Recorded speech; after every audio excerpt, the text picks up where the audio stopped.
Yes, we have a new episode, new guest. Thanks for joining us, Chelsea, all the way from VA. Thanks so much for having me. Yes, and for people who don't know about you, of course, I know you're a big name in the industry, and especially Virginia, and the empowerment movement, I would say. But tell people a little bit about yourself. Sure. So I am born and raised right here in the Richmond, Virginia area. I was a social worker for about 10 years doing clinical work prior to moving to more of the community work.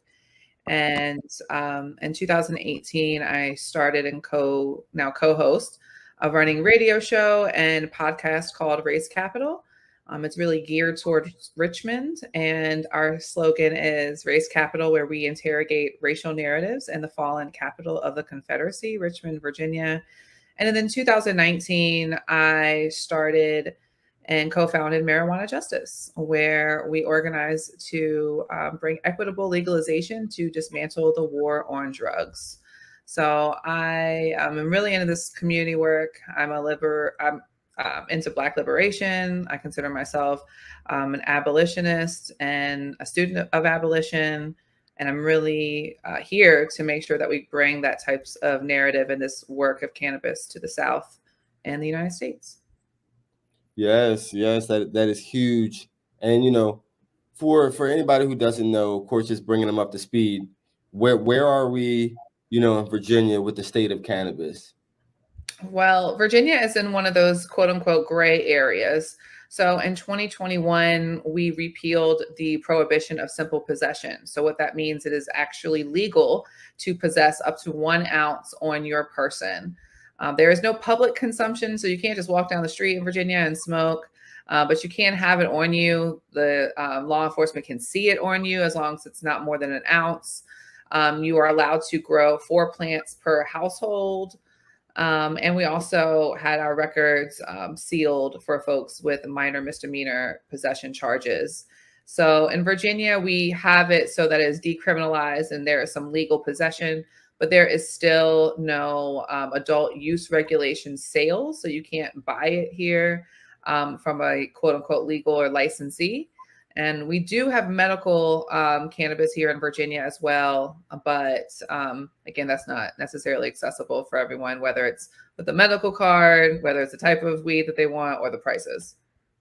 Yeah, I mean, you brought up a lot of great things. Of course, the decrim around it, and I think that an ounce is low, but hey, in the state of Maryland, where we're about to have it on the ballot, we have 10 grams, as a decrim threshold.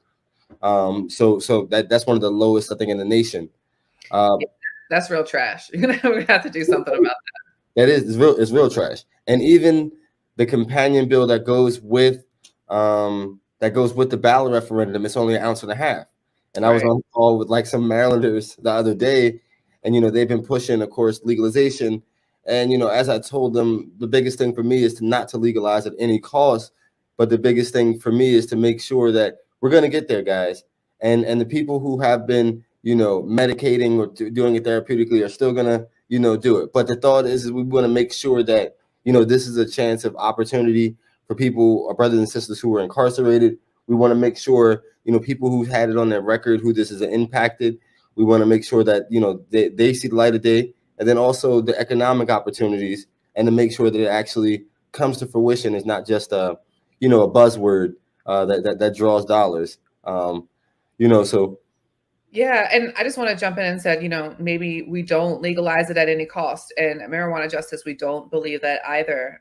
We adopted a campaign phrase that from folks up in New York and legalize it right. A lot of folks were just legalize it. Where we really want to be able to define what right is for our communities, particularly Black folks, Black Southerners, poor people, those that have really been impacted by the drug war. So there are many things to do before we start handing over revenues and profits to certain entities. And like you said, it's really not that weed is not accessible. It absolutely is accessible. And that's why they want to commercialize it so much. But now, how can we make it legal and it not still be something that's criminalizing our communities? I mentioned that we have possession that is legal, but something that we don't have, yes, we don't have regulated sales, but we also haven't released anybody that's incarcerated. I mentioned that we seal records, but people are still locked up for marijuana charges and offenses, different marijuana related offenses, as well as parents are still losing custody of their children for testing positive for using marijuana, which if you're an adult over 21, you're allowed to be using it. So our laws are still not caught up with each other. And we all know who is going to feel that type of enforcement with those same laws that are on the books right now. And it's going to be the same people that have been bearing the brunt of the drug war for the last 40 years or 50 years. Wow. Yeah. Yeah, exactly. And you you brought up one key point about being a canna parent, right? And so I was on a Marijuana Matters call. You probably know some of these people at Marijuana Matters DC. It's all one small canna community. But I was on a call this past fall, and I had my kids in the background, but I was still like being a speaker and handling a call, but responding to them, and they were just, they saw the can of parent, or they at least they could hear it, and they were like, well, don't apologize, for your kids distracting you. This is what parents have to do. They got to juggle Zoom calls and things of that nature. But they highlighted the point that, like, you could be a parent and you could be a cannabis consumer. There's nothing bad about that. Don't feel bad about it. And hey, at the end of the day, the plan is natural, right? So there's nothing to feel bad about. And and then I think I kind of remember seeing 10-15 years ago, it was an Oprah episode where she had soccer moms on there that were talking about them experimenting with cannabis, like when the kids was gone. And mind you, this is like 10, 12, 15 years ago, so this was some time ago. This wasn't any time recently. But it was basically them talking about their quality of life. Their quality of life went up. They were able to interact with their children differently. And then some of them used to drink. So they talk about how they, no longer drink, and now they're like more sociable, able to lose weight, all these types of other things that, they wouldn't have imagined beforehand, because they had always believed that stigma, that reefer madness stigma.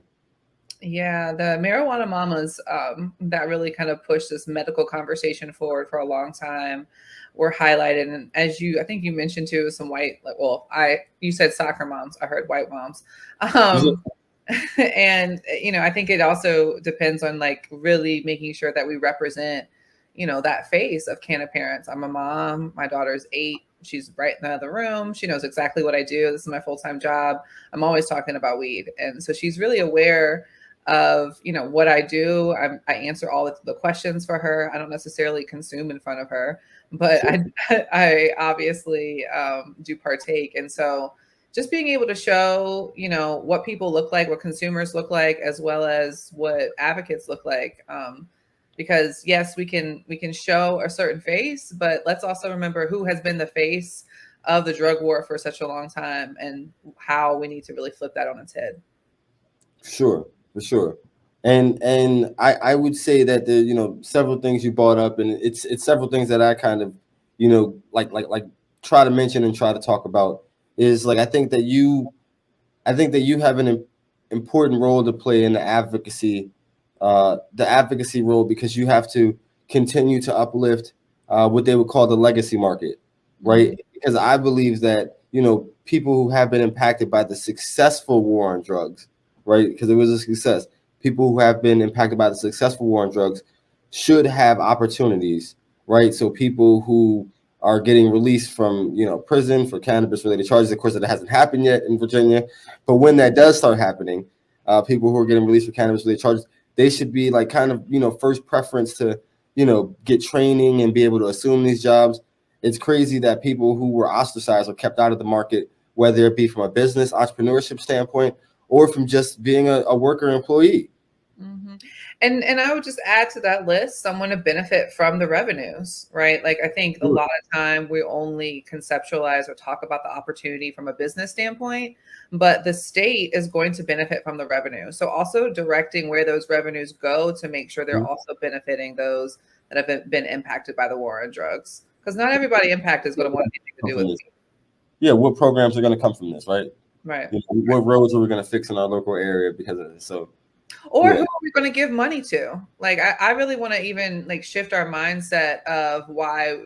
Yes, we can reinvest in roads and like clean up and things like that. But I also want to talk about like guaranteed income directly to people Ooh, that have been impacted. UBI. That'd be nice. UBI. Yeah, That'd be nice. I didn't say UBI. I didn't say UBI. Oh, I think okay. Not UBI, but some type of guaranteed basic like income. guaranteed income and UBI is very different for listeners, and I take a strong stance against that. I want to educate folks that may not understand the differences. UBI for listeners is universal basic income. Basically everyone gets the same thing. Guaranteed income is more of a repair type of payment where those that have been harmed, and it's an equity movement, those that have not gotten these types of advancements then receive the revenue.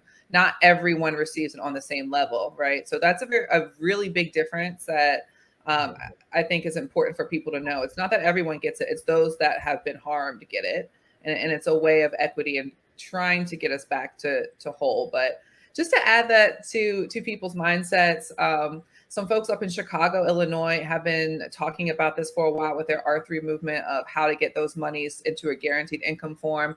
I think this is more of the revolutionary sense that we need to be thinking, because we know that those revenues are not going to come back to our communities. We know that people are being gentrified out of those communities that are receiving the revenue. And we also know those that receiving the revenue, because so many people have been hurt, those are people that are governed by the folks that are still creating the harms, right? Yeah. So giving an example of, a lot of times in these bills, we want to provide funds to areas that have been most harmed. Well, when we provide those funds, we're giving it over to council people that are continuing those harms in most times, right? Yeah. And that's when we have to look of, well, how do we actually redistribute it? How do we write it in so it actually reaches our people? And as a social worker for 10 years, I can tell you a lot of that money that's meant for the community does not reach the community. So that's Yeah. again why I just wanted to bring up again, making sure that we find innovative ways for folks to benefit off of the legalization, because capitalism and business is a really hard place to be, much less sustain. And if we want a long-term benefit from legalization, then we got to start thinking a little bit different of how to get the revenues. I mean, I like that. And so you know now the definition, guys, of UBI and GBI.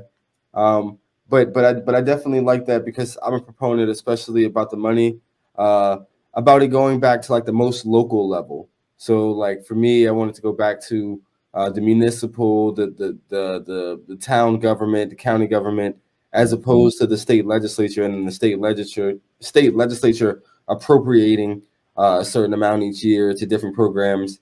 I would definitely, want a good bulk of those funds to go right back to the local jurisdiction.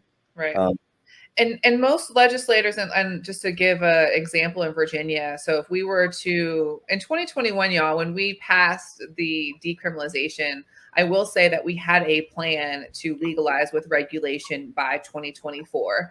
And some of those proponents that have now been laid on the table, which means they're dead, is because Virginia lost our election this past November, and our entire House and administration flipped back to conservatives, where before we were a Democrat state. So I'll just say that. But in 2021, what we were able to pass with an all Democrats Senate, House, and administration is that we actually had what we called a cannabis equity reinvestment fund.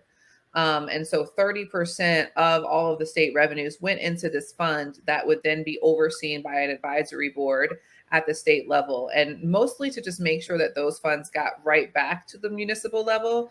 And within that, the regulators were also going to write in what it took for the local municipal levels to be able to receive that. So just because you're selling it doesn't mean you automatically get your 3% or get this revenue. There are also some things that you just have to meet in order to do that.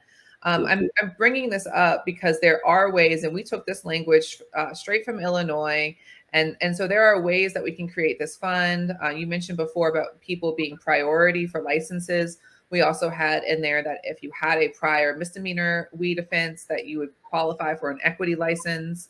So there are ways to write that in, and many of us have been trying to do that for a while. And those pieces did pass in 2021 when, again, we had a more Democrat General Assembly. But So right now, that's really where we have stopped, and I think that's what has stopped Virginia from really going forward. Is that many of our legislators, many of our stakeholders, voters, residents understand that we were on the way to legalizing it to to being one of the most equitable states in the country, and then we lost the election, and that really turned things on its head. So people know what they want, and they're not just going to accept any type of regulation that's coming.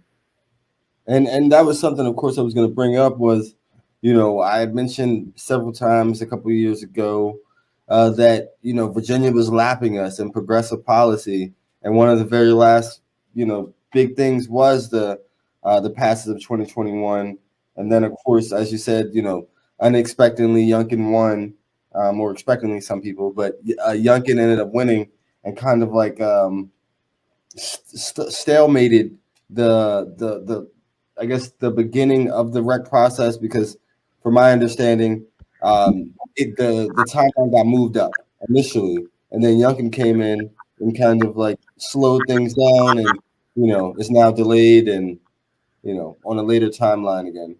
Well, not to get too nuanced in that, but what happened after 2021 is that when we legalized possession, a lot of legislators get in this like scared mode of we can't have this gray area. And so they talked about early sales and speeding it up. Now, we did not want that. The speeding it up is actually very much in the corporation's interest, and they know that. And so they were actually using the fact that we had, repealed the prohibition of simple possession as a way to gain corporate interest. So I just really wanted people to know that when they start talking about early sales and limited entry or limited market access, that means that they want the first movers, those big MSOs, usually medical operators, to have first mover advantage. And then they'll say, this is just to make sure that we don't have this gray area. And then what ends up happening, and has happened in every single state so far, is that they never start their actual equity program. So every state that has given early sales has never started their equity program in the way that they have intended. And these equity operators and small businesses, whether they're equity or not, have now these last mover advantages, which are disadvantages, honestly. And so this is why a lot of us talk about day one equity. It That's why actually I want my equity up front. I want my equity up front for sure. up front, exactly. And the day one means that our equity came way before the doors open, right? Because we need the financial investment first before we can even. A lot of equity folks need that advantage and that investment in order to get their brands going. And so, if folks are hearing, particularly in Maryland, about early access, limited access, it's really just big talk for a big bank about to stay little bank. For sure, for sure. And I've realized this because I've been around long enough in the Maryland medical market to see MSOs close small mom and pops, and max out, on the amount of licenses they could have, especially dispensaries. Like I think it's either 3 or 4. But yeah, I've seen them max out, and the way that I've seen is like I've seen some quality take a dive, right? Because like for me, I'm a big craft beer person, right? So I can't wait until like there's a bigger like craft cannabis market where you really have like people who specialize, and that's why I don't mind the brands that have good caliber, but they don't have as many strands, right? So they but they're only making 2 or 3 flavors, 2 or 3 strands, but they're not as big as a SunMed or something like that. But I appreciate those boutique businesses and craft businesses that care about it. Yeah. And so, do you think in the recreational market that's upcoming, will there be a boom of craft cannabis, or will there be room for craft cannabis? I know somebody asked me that yesterday, on the town hall. Well, I will say that in places like Maryland, there is still like a chance. I think that Maryland is still looking for an opportunity to bring small businesses in, and people can demand that. In Virginia, we are so conservative, and our legislators have actually appointed a task force that is doing everything it can to barely even regulate adult use. I don't know if they're going to regulate edibles because they've read so much about what it can do to kids. And if we do regulate it, I think that they'll just give it to big box businesses and probably are not interested right now in those kind of small craft cannabis places. And then I hate to say this, but I'm really here from a Black liberation stance. Is that I have seen a lot of craft beer places. Virginia is actually, Richmond specifically, is one of those craft places, but it is much harder to get those type of exceptions when you look like us. To be very honest, so if craft cannabis comes about, I think it will be in a backroom way that more privileged groups will be able to do that, but right now in Virginia, I don't see that happening in the law. I don't think they want to do that. And this is honestly why many of us are saying, well, then don't legalize it yet, because then we're never going to be able to change it. Let's build this up. Let's actually pass a good bill. And like this is going to be a new industry that's going to last forever. Waiting 1 or 2 years is actually not going to hurt very much unless we're going to continue to enforce the criminalization of the drug war. That is what's hurting us. And that's why at Marijuana Justice, we really focus on the criminal code to repeal that as much as possible, while folks are still looking at the regulation lens that we know will be changing for history. But many folks will never actually look back on the people still in jail, the people facing the crimes. So I'm excited for the opportunities. I hope the craft cannabis things start. But in places like Virginia, it's going to be hard. I mean, you put a realistic spin on it. I think that, for me, I definitely want to see the craft cannabis industry grow, the ability for micro grows, things of that. But also speaking to the craft, I also want to be able to see you guys have a pretty decent plant limit. I want to also be people to be able to home grow and get their cottage business license, right? So, Right. I want people to be able to, sell what they grow from home, and it doesn't have to be just personal use, especially going through testing. I want everybody to be able to have products who are properly tested and things like that. But I would love for them to allow cottage business licenses as well. So it's a little bit different from necessarily a micro brick and mortar facility. Right. But I think that home growth is important. And I think one of the things you mentioned in Maryland, and one of the biggest issues I had was, if you look at the way that the companion bill is written, it's only going to expunge people's record who have cannabis as their only charge. So many people of color, that's not their circumstance, right? A lot of times when you're arrested, 3 out of 4, what they say, black males are going to encounter the criminal justice system at one point in their life, so they're going to be tacked on with multiple charges. They might be caught with cannabis, then, it's a simple assault or a trespassing, whatever random charges they might be. But because it's more than just cannabis, you don't apply for that expungement. Right. So I just see that as like that's one of those policies where if you read it, right, if you read it on Facebook quick enough and you see expungements, you're hype about it. But then somebody who's a policy wonker like myself, who reads between details, starts highlighting and questioning things, you look at it and you're like, wait, that doesn't actually free that many people, or that what a bureaucratic red tape that is. Like you could just see the provisions sometimes after just reading policy after policy, and you're like, well, how many people does this help? Yeah. Right. And I mean, what you bring up is really important, because the parameters of how we are expunging records is probably what we're going to be looking at as we release people incarcerated. And that's what you said about expungement. We were able to do that with, even if you had multiple charges, and just do the solo charge. But what we had seen in Virginia is that when they were releasing people, they were only going to release those that were in jail for only a marijuana offense. And everyone knows that marijuana is the gateway drug to criminalization. So if law enforcement is going to get you on a marijuana offense, they're going to get you on something else. Like, that's kind of the point, is to up the charges and always upgrade the charges. And so the way most DOCs call that is the most serious offense. It's also called MSO, which I think is interesting.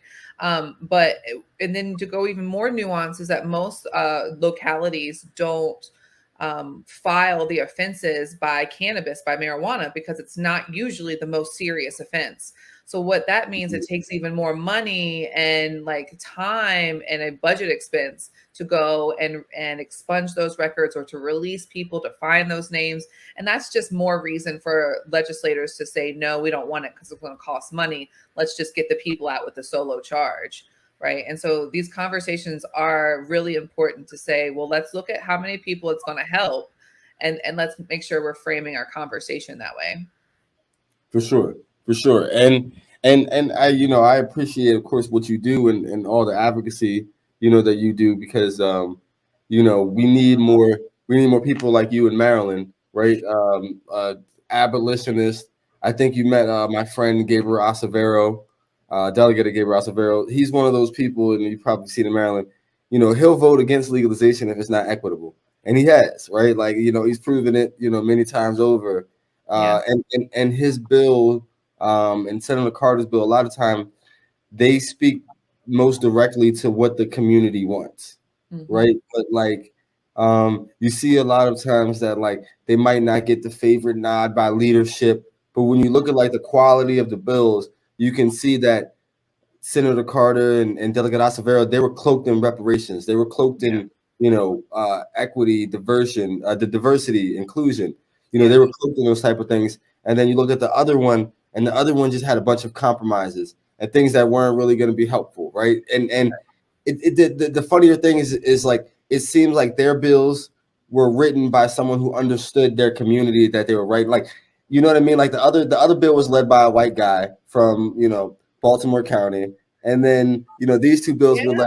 led by black officials from Montgomery County and Baltimore City, and Well, so Martin, the white legislators, they're still writing it for their community. Let's be clear. yeah, They're writing it for their constituents. They're writing it for their corporation. They're writing it. That's their community, right? So when they come with these bills that don't come with it, we got to remember they're writing it for their people. For sure, for sure. And when you say for their people, a lot of times it's for the business aspect, right? Like you'll never see a dispensary in Potomac, Maryland, right? Because of zoning laws. Yeah. Like you know what I mean? You'll never see a dispensary in the richest area of Maryland, Right. right? Because the thought is like it's not supposed to be there. You'll never see a lot of dispensaries, in some of the roughest neighborhoods in Baltimore City, right? Like, but those are some of the areas that could really use the boom from the boom from sales, right? Right. So it's certain things that are planned, and after being in politics, it sucks, but you realize this. So like, Yeah. no, I was gonna ask you one question. I was gonna ask you one question. Go ahead. I was gonna ask you that, do you have faith in Maryland? Are we gonna do right by black people this time around? And I say this with a serious face. Are we gonna do right by black people this time around? Who is we? Well, I say we, right, because I'm one of the people now. They call me the cannabis councilman, right? So I'm the person that has to make sure I'm asking for this for the community. Make sure I'm meeting with the different groups to make sure we have a unified message of what we want. And so like when I say we, I'm talking about the people in Maryland that are trying to pass it. I understand that there's different factions, people that pass it by any means, and people that want to pass it, for reparations and equality. But at the end of the day, all of our voices are going to be at the table, right? So, yeah. Yeah, so my hope is always with the people, right? So anything positive that comes out of this is going to be because of the people. My hope in the institution of doing the people right uh, is less, right? I'm just going to be very honest with that. I've Mm. already told folks I'm an abolitionist, which means I actually do Being not realist. believe. Being realist. I'm a realist, right? I do not believe that the institution is going to do by Black people unless Black people absolutely make the demand. And that's how the positives come out of this, right? Power exceeds nothing without demand. So it's like I have hope in the people. And I know I'm working, I've talking with you, talking to a lot of people in Maryland that really want this to happen the right way. And that gives me hope.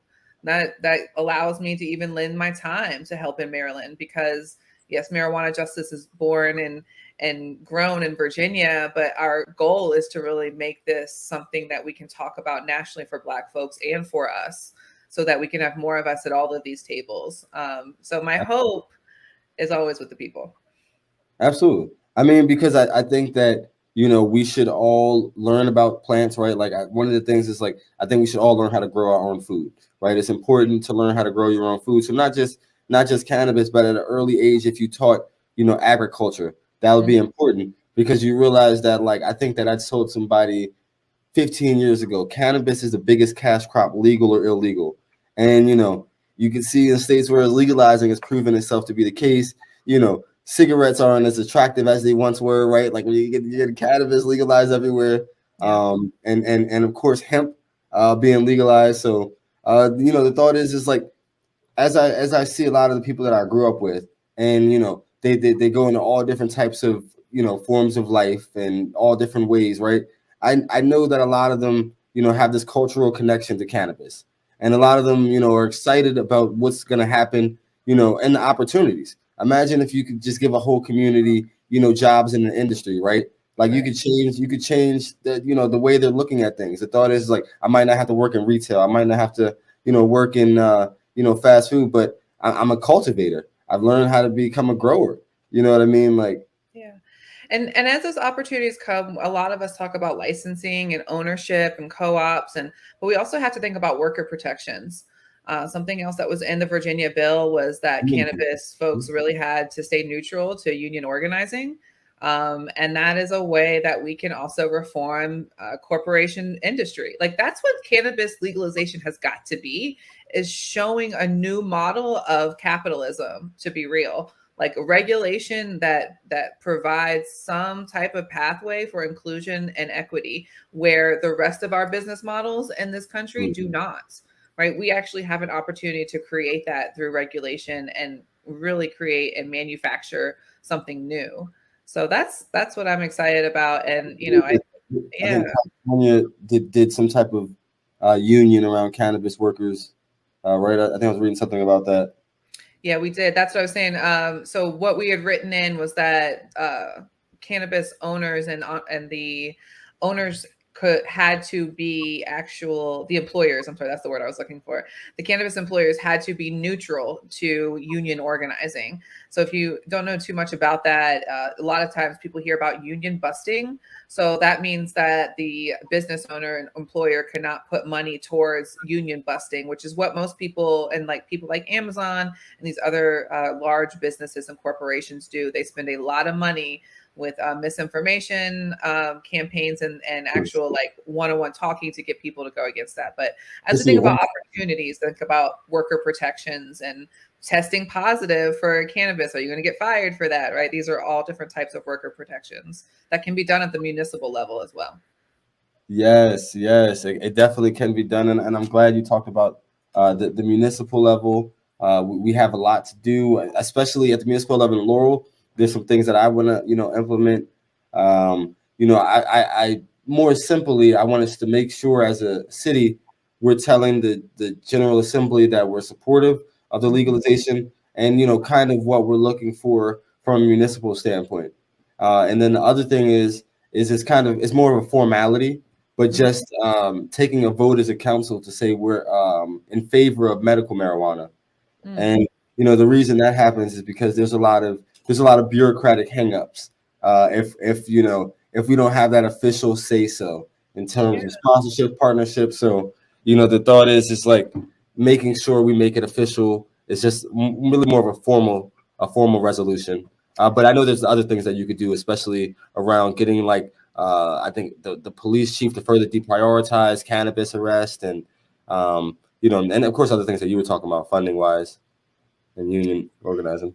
Yeah, and also looking at like your local DSS and like the ways that they're enforcing things like this.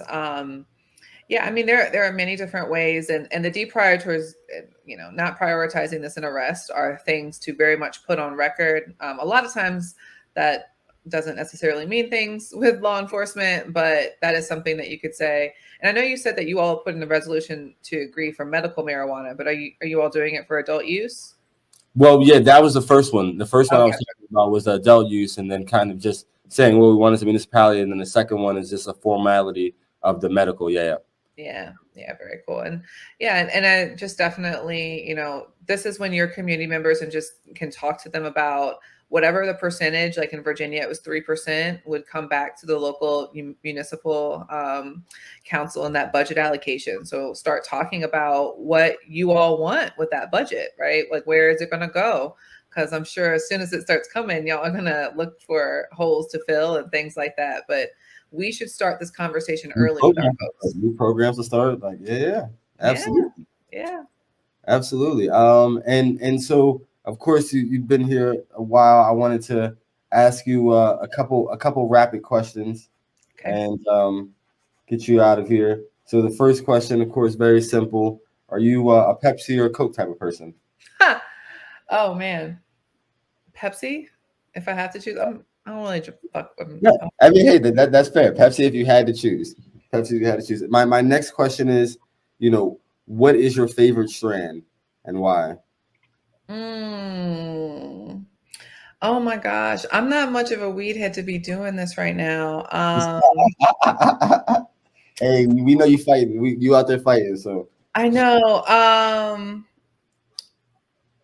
Oh man. Look, I'm gonna just say I'm a sativa head, and there's not enough sativa out there right now. I'm good with a sativa hybrid, but I'm looking for a good sativa if anybody wants to jump in my DMs about that. he said, "I'm looking for a good sativa." Hey, absolutely. We all love a good sativa.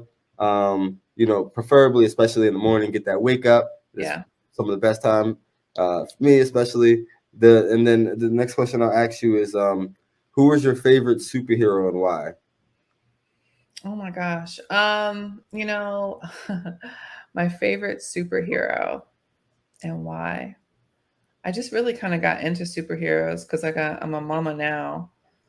Um, you know, Storm was always someone that was big, Black woman, Black Panther, and so Storm, just seeing Black women being courageous.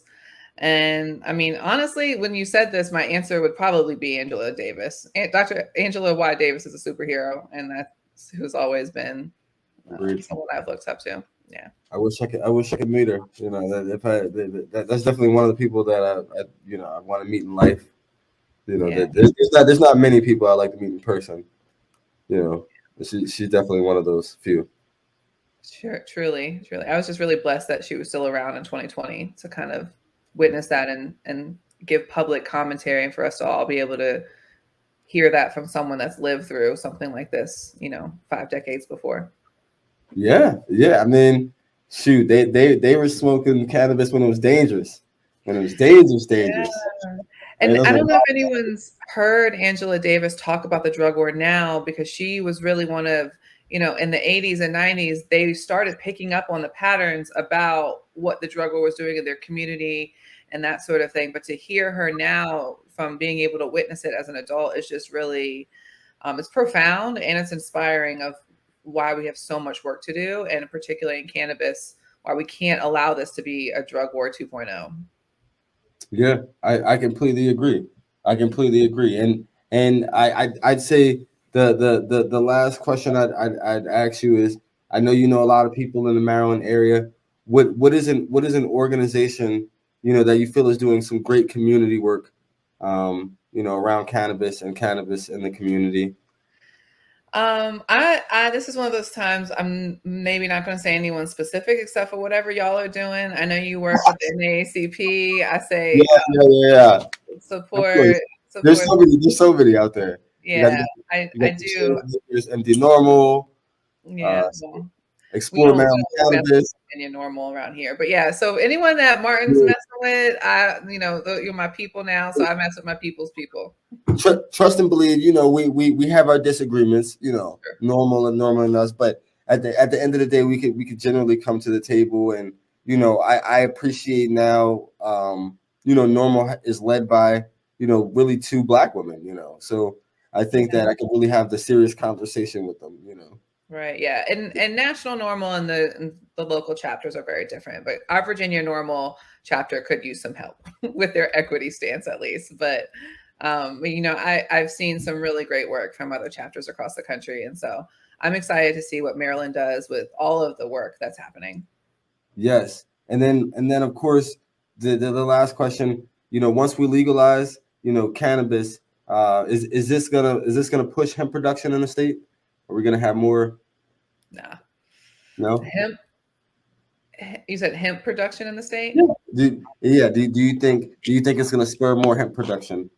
No, I think that hemp is going to take a big hit with this legalization, and even in Virginia, it has. I think that's what we're seeing across the markets is that hemp is no longer going to be as in demand once we open up the legal adult use market. But I think it's also the fact of like this is a deviation, right? So I think that the hemp is a flower, great, it has some benefits. Yes. But hemp outside of flower has way more benefits, right? Like, so I think that that's really, how we're utilizing hemp and the researches of like how hemp actually can be occupied and can be used. Yeah.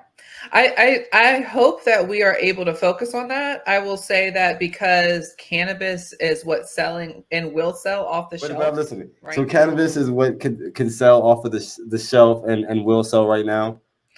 And I think as folks start to learn more about what cannabis they like, whether that's hemp or with THC, that's when we'll learn more of the benefits of hemp in other forms besides flower, right? That's the really great thing about this building materials. I've seen, several states, approve hemp crate building. That's going to be huge, sustainable, cheaper.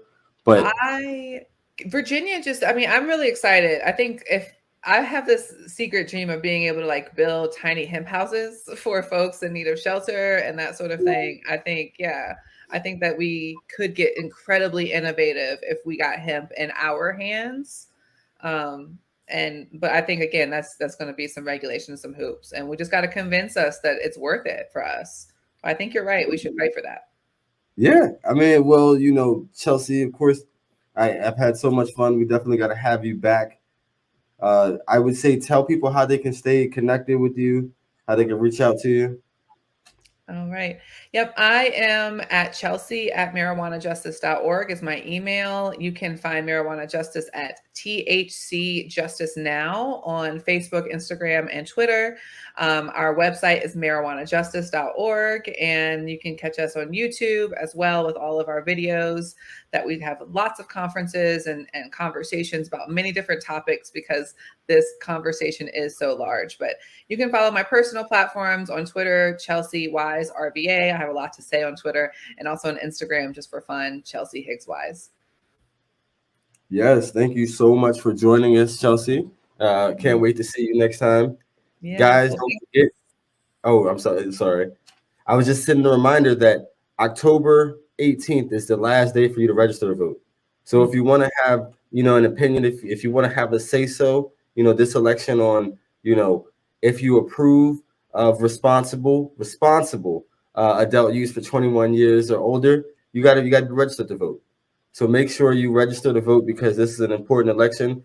And not only register and vote, vote your conscience, but stay involved because the framework that, we follow for years is being discussed now and will be continued to be discussed into the new year. So we have to continue to be involved and, organized around what we want.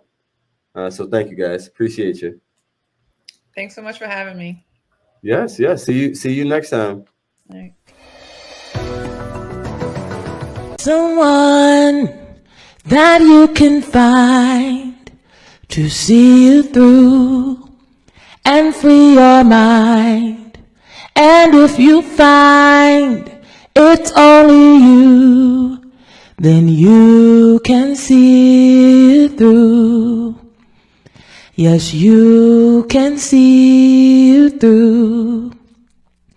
There is a me that you can see that tells the truth courageously. 'Cause peace of mind lives in the truth. Remember, you can see it through. Yes, you can see you through. La la la la. La la la la. La la la la. La la la la.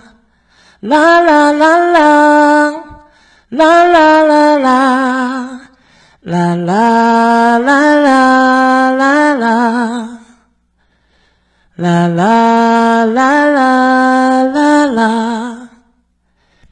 There is someone that you can find to see you through and free your mind. And if you find it's only you, then you can see you through. Yes, you can see you through. There is a me that you can see that tells the truth courageously. 'Cause peace of mind lives in the truth. Remember, you can see you through. Yes, you can see you through.